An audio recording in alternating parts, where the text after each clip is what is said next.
the aluminium industry is a fairly young industry, but it's got an awful lot of growing up to do. It's got to get off it's got to be weaned off its primary side, because prospects for actually decarbonising the primary side are about as strong now as when I joined the industry 50 years ago, I would say, when the major project we were working on was decarbonising primary aluminium supply. And I don't really think much progress has been made in the 50 years, but, you know, people are still putting effort in. But on the recycling side, and the things Fan was talking about, things are much, much better. So, and of course, if you look at aluminium as a metal on the primary side, the actual intensity of CO2 per tonne of aluminium is actually on the increase, despite all the efforts that we put in. It's still around 16 and growing, 16 tonnes per tonne, which is really not good at all. It should be much nearer to 2 or less. So, and the prospects for it coming down quickly are quite low. On the recycling side, on the secondary metal side, prospects for coming down to half a tonne per tonne and getting down to 0.1 tonne per tonne are really strong. So that's where we should be putting our effort. And also, if you think the world of aluminium is great on the recycling side, you should realise that only 1 can in 3 comes back worldwide as another can. The second can comes back as something else, and the third can gets landfill. This is absolutely diabolical. Darren touched on it. It's not good. In the US, they're well on their way to landfilling their second trillionth aluminium beverage can, which is just appalling. Because this wonderful metal, you may not think it's the best use of aluminium to package Coca-Cola or package fizzy drinks and beer, but you know, it is used that way, and we should really make sure it comes back. Anyway, that's my starting for 10. We've got a very interesting session coming up, 3 more eminent professors, who I know as Mark, Martin and Mark. Pity we couldn't have had 3 Marks. It would have been slightly easier, but we're going to start with the first Mark, Mark White, who I've known for many years. He was the bane of my life for a while because he decided that he wanted to buy aluminium sheet for Jaguar Land Rover at less than the cost of primary aluminium. So I had to explain to him that this wasn't possible, but it did get us thinking on what we could do with recycled aluminium. And that's really, and Mark was the guy that really turned Jaguar Land Rover into a manufacturer of heavy cars, into a manufacturer of less heavy cars using aluminium. And that's the theme he's pursued, trying to do that, you know, across the whole of the automotive industry, working with an organisation called Annie Mobility. So, Mark, if you'd like to, and the same rules apply. You'll get a 3-minute warning, a 1-minute warning, and then a rugby tackle. Right, start the clock now. Okay, so good morning, everyone. Glad to be here. I'm the least clever person here. I'm a car guy, and that's all I do. I only design car bodies. And I used to do it for JLR for 30 years. I now do it pretty much for the whole of the car industry. So this is the beautiful vision for automotive going forward, and it's all about connected, electric, autonomous, and shared. So shared meaning we don't own our cars anymore. Connected means instead of, you know, having a single passenger vehicle that you sit in and you play your tunes and you download your films or whatever else, connected actually means the network knows where all the cars are, and we can control traffic flow, prevent accidents, etc.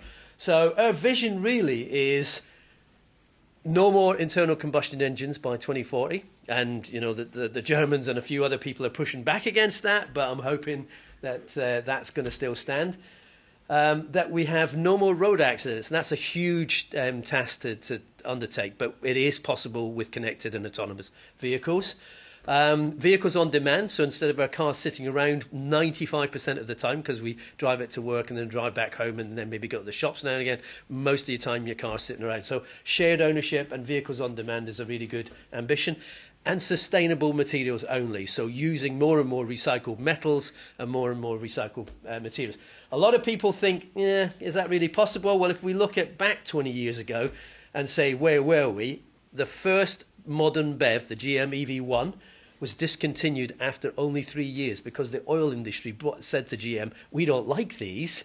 Can you please bring them all back and destroy them? And that's what they did with most of the EV1s, unfortunately. China only produced 3 million cars, and most of those were Volkswagens. They now produce over 25 million cars. So just in 20 years, China's gone from virtually no car production to being the world's largest producer. Audi and Jaguar were the only two car companies making any volume aluminium cars at less than 50,000 units a year back 20 years ago. We now make well over 2 million aluminium cars. And most phones were still plugged into the wall. So think about that when that vision of what we're going to drive in 20 years' time looks like. There are a couple of obstacles. The first thing is we are buying bigger and bigger cars. We're buying more SUVs, more crossovers, more people carriers. And we have to ask ourselves, do we need these type of vehicles? Because we actually need lighter, more efficient vehicles. And one of the ways to do that is just size the vehicle for the use that you have. And so every one of you in the room can make that decision. So instead of buying a Model Y, why not buy a Model 3? They're the same basic car and platform, but one is actually more efficient than the other one. So in terms of range and performance.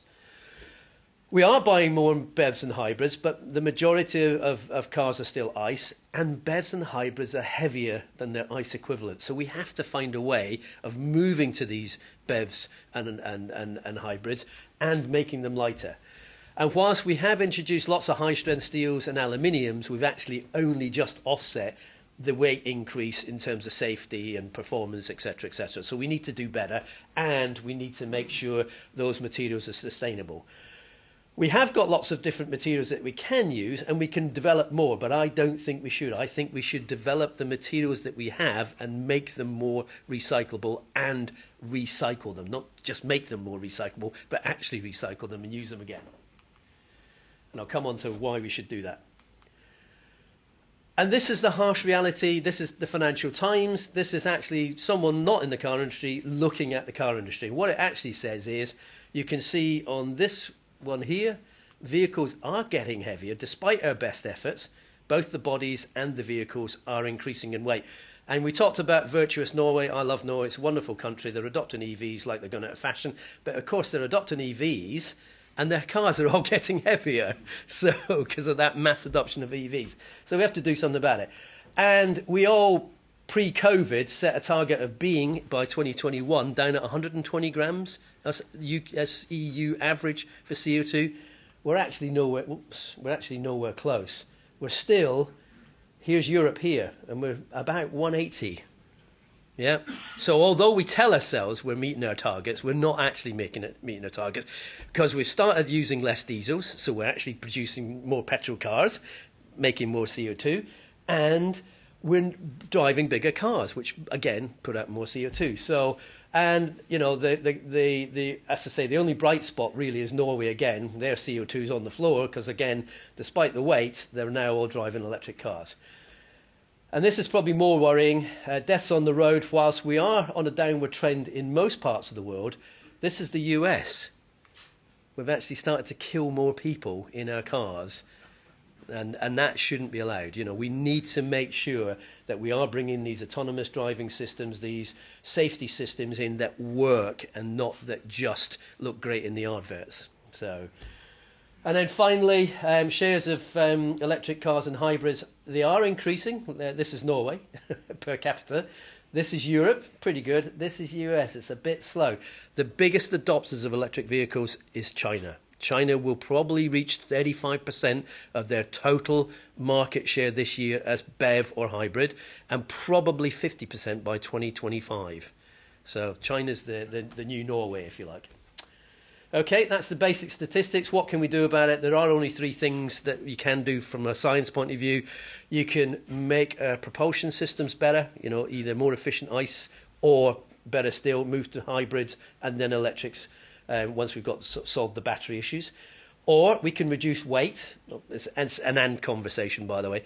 We can reduce weight by our material choices, the more efficient use of our materials, the design and architecture, i.e. make cars more efficient, smaller, sized for purpose, and obviously things like weight versus attributes. So we all roll around, or a lot of us roll around in big SUVs that have got great off-road capability, and none of us ever use it. So, are we actually still driving the right cars, and are we putting the weight in the right place? And then finally, parasitic losses improve aerodynamics, improve rolling resistance, do energy management. My bit that I'm interested in is the weight, and that's what I'm going to spend the rest of the time talking about. But we must all consider what we're driving and try and move towards electrification as quickly as possible. So we talked about data management and where do we get data and how good is that data and how do we manage it. I use something called Eurocarbody. It's an organization based in Germany. It takes all the world car manufacturers together every October. And we decided about 15 years ago to standardize on our data set. So everybody reports their new car body in exactly the same way. Now, there are slight nuances in terms of different OEMs and whether they want to be completely truthful, but honestly, most of it's really good data. So we use that and we mine that data. And whilst it only reflects about 15 car bodies a year, what it does do is most of the cars that are presented are the best or the state of the art at the time. So it gives you the future technology trends and where the industry's at. So we use that data. It's reported out in the same way for every car, and we just mine that data and look at the advancement over time of the different materials, the different joining technologies used. So I've just picked BMW X5. This is the BMW X5 since the 90s when it first came out. It was basically made of steel. So the sort of light color is what we call mild steel or forming grade steels. The blue color is the first generation of high strength steels. And you can see pretty much all steel. The second generation, oh look, we've got an aluminium hood and we've got an aluminium bumper beam and some plastic front fenders. By the third generation, you can see the diversity here. We're using a lot less forming grade steels, more high strength steels, and we started to see the ultra high strengths and advanced high strength steels. But there's aluminium parts creeping in. And you can see by the latest generation, about 20%, 25% of it is aluminium. A lot of the hang-on parts, the closures, the front-end crash structure, the bumper beams, and the fenders have now gone from plastic to metallic because actually plastic doesn't have a very good recyclable message, and it doesn't give you the advantages in terms of weight and aftermarket that we thought it might do in the early days. So that's a typical progression of a car company over time. And one of the things that we need to look at here is what that impact, why have we done these things and what that impact is. Well, the steel industry will tell you that they can make an advanced high-strength steel car that's as light as aluminium. That is just an urban myth put out by the steel industry. Please don't believe it. Look at the data. So here is a Volvo XC90, and from the first generation to the second generation, it went from that sort of mild steel car to the fully, what we would call the high-strength steel safety cage. So you can see lots of press-hardened steels in pink and purple, lots of advanced high-strength steels in the safety cage. They managed to save 22 kilos by going from a mild steel car to an ultra-high-strength steel car. They're probably state-of-the-art in terms of steel grades. But actually 22 kilos included an aluminium shock tire and an aluminium front end bumper system. So about 5 kilos of that 22 kilos were actually aluminium substitution. Here's an Audi Q7 mixed material car. You can see about 50-50 steel, aluminium's green, steel's blue and purpley pink. Again, safety cage in high strength steels, but they saved about 70 kilos. So the Volvo saved about 22 kilos. Going from all steel to a 50-50 mix, saved about 70 kilos. And here's one of the cars I did. This is the Range Rover. That went from all steel here, heaviest in the marketplace, great off-road potential. Most people don't use it. 190 kilo save going from steel to aluminum. And that 190 kilo save actually meant that we saved another 190 kilos on what we call secondary weight saves, because once you save the weight on the body and the chassis, you can then downsize the fuel tank, downsize the engine, all of these great things, and keep the same performance and get much better emissions and fuel economy. Did the same thing for the Land Rover Discovery and pretty much all of the Jaguar Land Rover range. And by the way, a lot of people say to me, yeah, but, aluminium, it costs a lot of money. Well, so do engines. So if you can go from a V8 to a V6 or a V6 to an i4, it pretty much pays for your aluminium. So that's the trick. Get the massive weight saves and then pay for it with the secondary weight saves. So this is that same Eurocar body data plotted over time, and you can see this is the blue are the total number of steel vehicles, and the green are the aluminium vehicles. You can say, well, okay, there's a lot more steel vehicles in the world and a lot less aluminium vehicles. That's true. Well, let's break that data down into market segments. And what you start to see here now is the big heavy vehicles, the D segment, the E segment, the pickup trucks and the SUVs are all going aluminium. But even in the C segment and the B segment and the A segment, you can start to see aluminium emerging for different applications. So mainly lightweight closures, things like front shock towers, cast front shock towers, those sort of things. And then if we break that data back down again into aluminium usage, you can see that sheet dominates. So sheet is the sort of this greeny color, but you can see castings. You know, castings weren't used really that much in body structures in the 90s, but from the start of the work that Audi and JLR done, you can see that castings are now quite an emerging trend, and probably in a body structure represent up to 25% of the body structure as cast parts. And there's a couple of good reasons that we do that. We do it because it reduces the complexity of the car. We reduce the number of parts because we've got lots of part integration, and we get great local stiffness from castings. I've also used the Eurocar body data to look at trends. So this is looking at the blue is steel, the sort of white, the greeny white is mixed material, and the dark green is all aluminium. And you can see the dark green are all down here, the blue are sort of kind of all over here, and the mixed material are kind of here. What that is, total number of parts. So you can say that an aluminium car has less parts because of these castings and sheet integration opportunities, and it also has less joints. So if you make an aluminium car, it's more efficient than making a steel car. It has less parts, which means less energy to make and less cost to invest in, and it has less joints to join those parts together. You can also do the same thing with joining technology. You can see that aluminium cars, again, generally have less joining technologies and less joints. The mixed material cars tend to be the worst. They have the most joining technologies because you have to join aluminium to steel, so you have to invent all these lovely new ways of doing that and isolate them. And then the steel cars generally have, steel cars generally have most joints, but yeah, there we go. But a similar number of joining technologies to the aluminium cars are slightly more.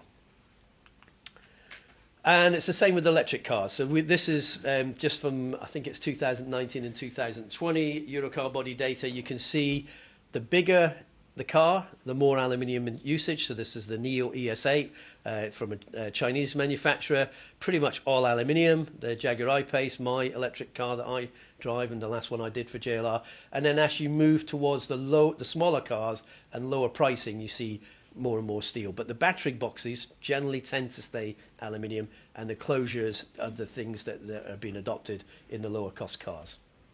All to save weight, to offset the weight of the batteries. So if I look at one of those cars in detail, this is the Jaguar I-Pace. You can see we've still got some steel in, so we've still got work to do in the aluminium, especially in the high-strength aluminiums. The B-pillar is still a press-hardened part. We've got a bunch of extrusions for the simpler parts like the rockers and cross members and front bumper systems. The dark green are the castings, so we've got 11 castings in the JLR, and then basically the sheet joins it all together. Now you can see there's a casting link here. You can see that there's quite a nice balance between castings, extrusions and sheet to maximize the weight saving and reduce the total number of parts. So we have amongst the lowest number of parts in any production body shell with this vehicle. And just to show that the trick works in terms of saving mass, here's the old Discovery versus the new Discovery. So if you took the weight of the body and the weight of what we call the frame and added it together, we had 629 kilos of weight. When we went to an all aluminum body and aluminum chassis, we got that weight down to 386 kilos. Now what that allowed us to do was replace the V6 engine with a 4-cylinder engine, and take out a total of 480 kilos of weight from the previous vehicle, so nearly 500 kilos. That made about 27% improvement in fuel economy and a significant reduction in its emissions.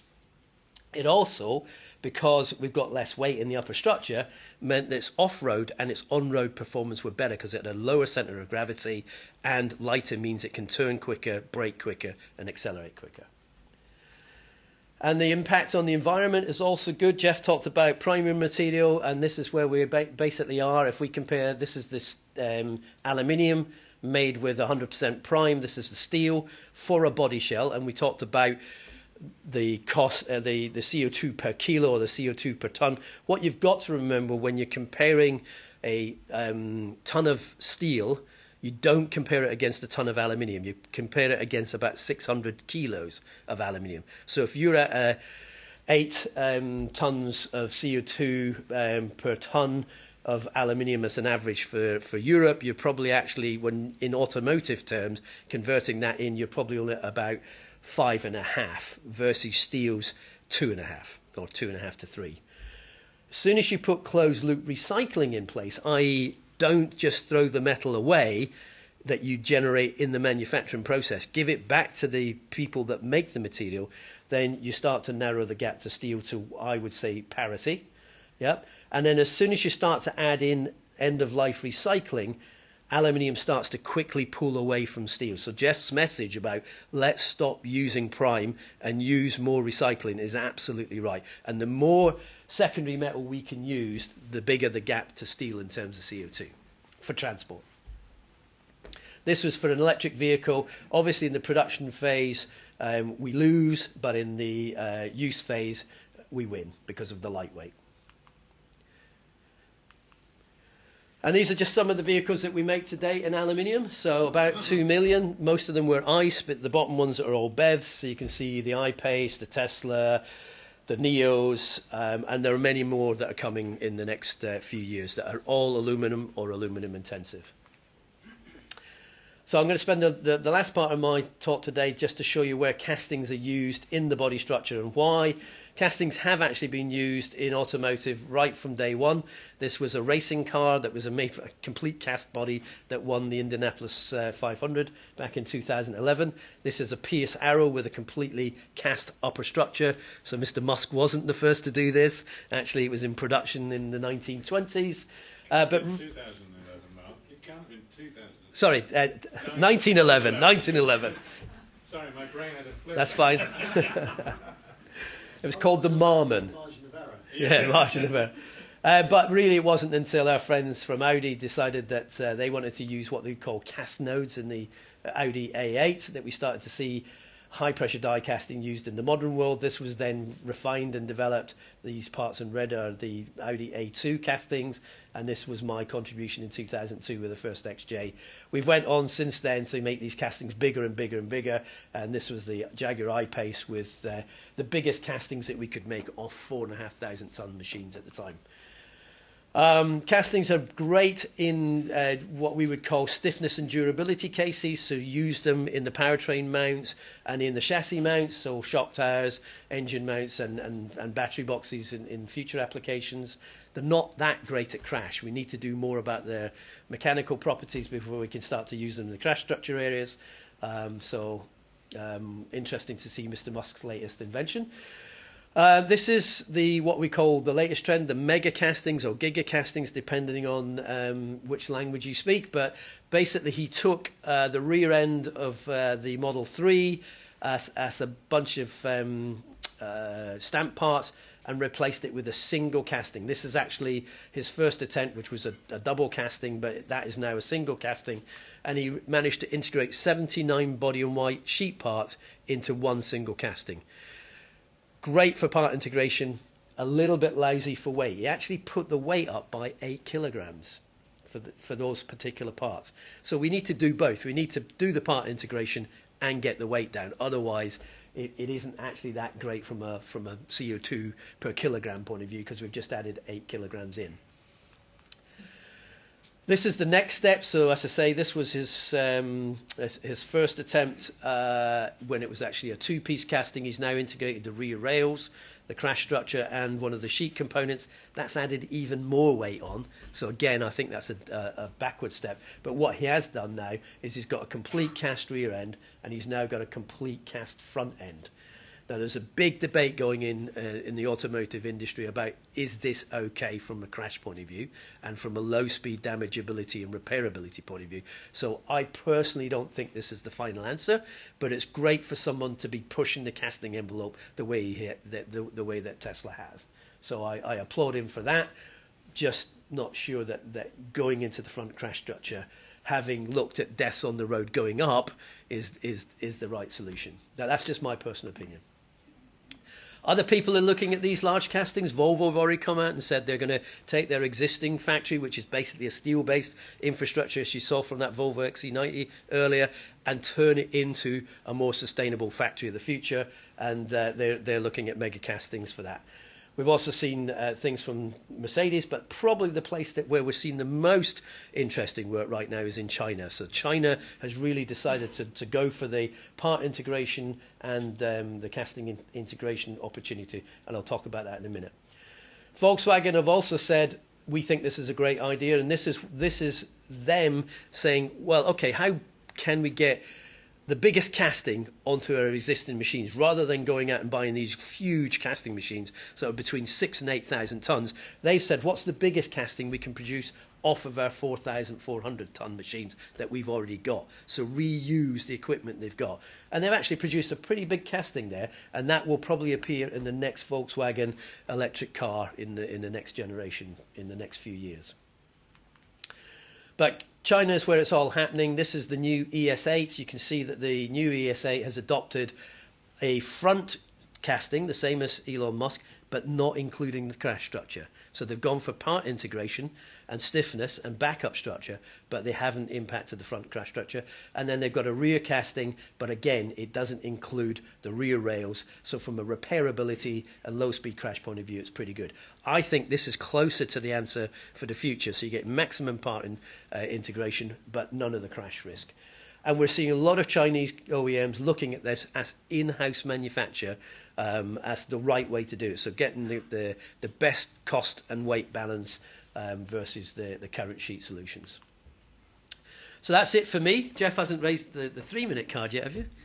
No. I used your first 5 minutes. Okay, so that's it for me. Just to give you a flavour of what we're doing, we have to have less emissions. That is a given. You know, we're not in a climate crisis. We're in climate vandalising. You know, crisis is something that happens in a moment. Yeah, we've known about this problem for the last 30 plus years, and we're still kind of digging our heads in the sand and not doing a great deal about it. We actually have to have cars with less emissions. That's my mantra in life, to make more lightweight cars using more recycled material. I can't predict the future and say what's going to happen, but I can say we're going to do more and more BEVs. These are just some of the BEVs that are on the way or just have been launched, and I've worked on probably half of these at least. But I think the future for materials is very exciting. We need more focus on lightweight, more focus on sustainability. It's up to all of the engineers and scientists in this room to make that happen. Thank you very much.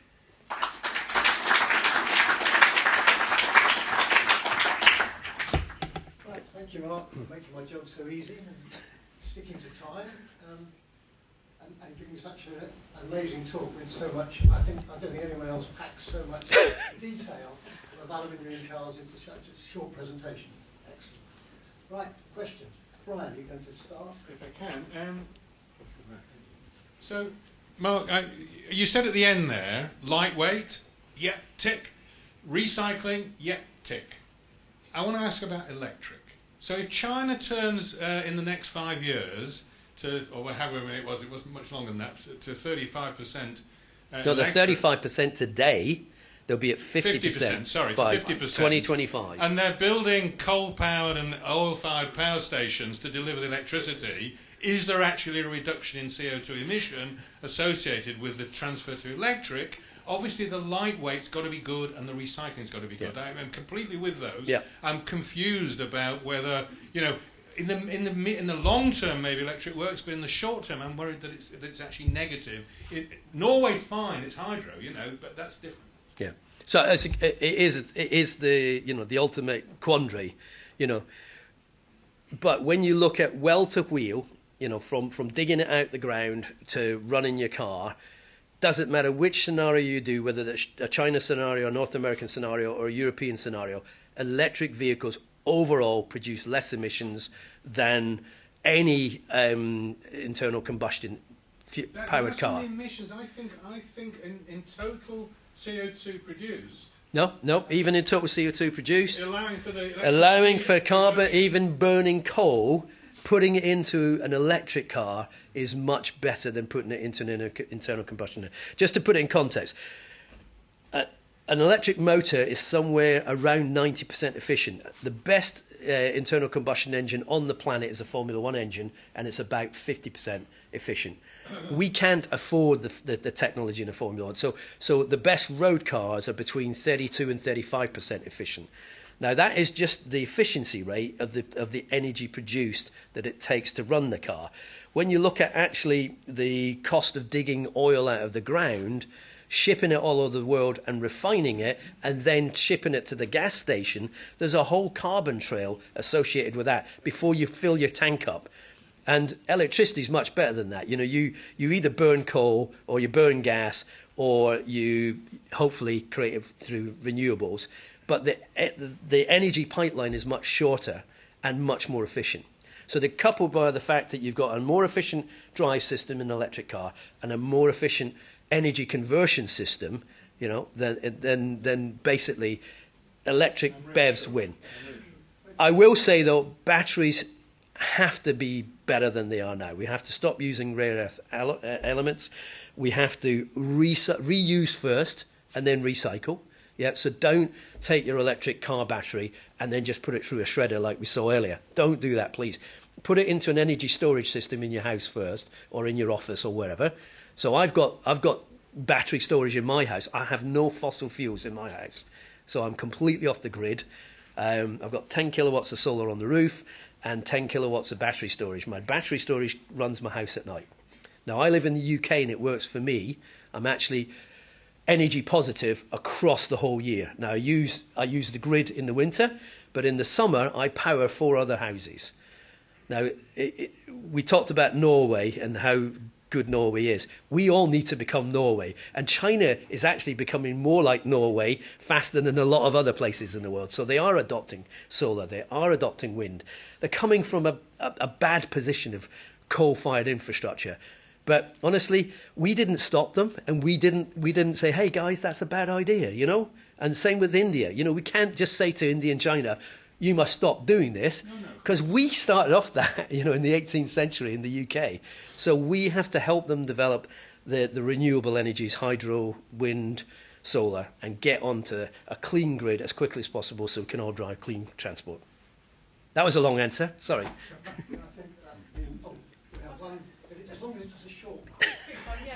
So obviously I'm from the Cast Metals Federation, Pam Morell from the UK Cast Metals Federation. So delighted to hear obviously the push into greater use of castings. You mentioned obviously that the larger parts they've got some extra weight, but presumably that is counteracted from the processing of more parts, because every process step has a carbon footprint. Yeah, absolutely. And also, I completely agree in terms of electric vehicles. There's some knock-on effects in terms of rare earth materials, and that I'm not sure that is the answer. Electric vehicles, ultimately. Okay, well, we'll have to agree to disagree on that one, possibly. No. But you're probably closer to it and maybe right, by all means. But I also wanted to. We're all metals people here, and obviously there's a big future for metals. But I wondered, and metals recycle forever. But what's the situation with things like composites and other materials now? Don't use them. Are they being displaced, replaced? Yeah, there was a lot of talk about. Yeah, composites in the 90s and the early 2000s were looked at by every OEM on the planet, and BMW went all in and decided to make the i3 and the i8 and a few other things. BMW publicly declared that they're not going to do any more carbon fiber cars. I'm not saying other composites like a carbon glass mix is a bad thing, but when we just look at the total carbon footprint of most materials, metals generally win over any plastics or any composite materials. So why spend lots and lots of time going into researching stuff? We have a very small window of time to fix this problem, or we might not be using cars in the future. Governments might just say, no, sorry, we're going to find other ways of getting people around, or we're not going to travel as much. So I think the car industry has to focus in on the vital few, use what we've got, and make it more sustainable. Right, thanks, Mark. That's the end of your time. Thank you.